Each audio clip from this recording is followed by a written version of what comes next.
Hi guys, magandang araw po sa inyong lahat. Ito naman pong kaibigan si Jake. Hindi po ito politika ang pag-usapan po natin, more on computer programming. May tanong po, no? Pwede po bang mag-program na walang internet connection? Okay, so medyo interesting din na tanong. Tama naman, pwede naman daw makapag-program kung walang internet connectivity. Sasagutin natin yan sa ngayon, 2025. Kung bago lang kayo sa channel ko at gusto nyo ang video na ito, paki-like lang po, share, and huwag kalimutang mag-subscribe. Sa modernong panahon, kailangan nating maging ahead, no, sa ating pagtrabaho, pagninegosyo o ano pang bagay. Included na po ito ang computer programming.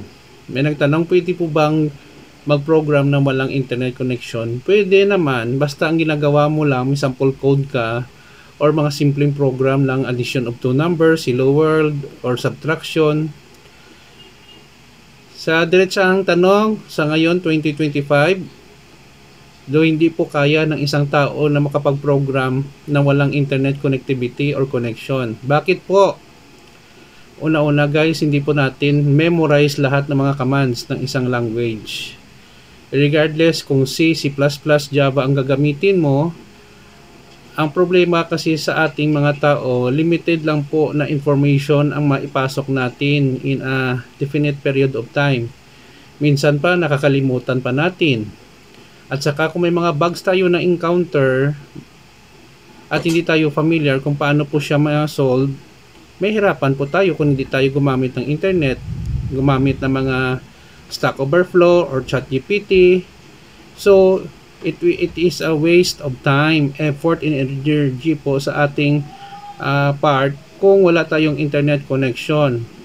At sa pa, kung hindi tayo familiar sa mga tools na ginagamit natin or programming language, mahirap po, wala pong tutorial, walang YouTube, wala tayong guide na pwedeng sundan.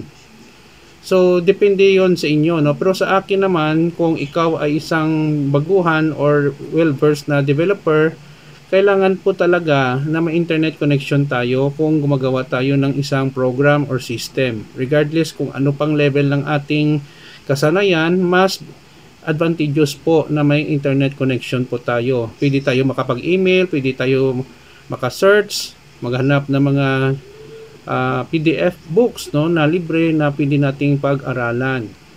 So, yun po guys ang aking sagot. Sa ngayon guys, mas mainam po na meron po tayong internet access kaysa wala, no? Prone po tayo makagawa ng code at matagalan tayo kaysa pagsosolve ng ating mga problem sa computer programming.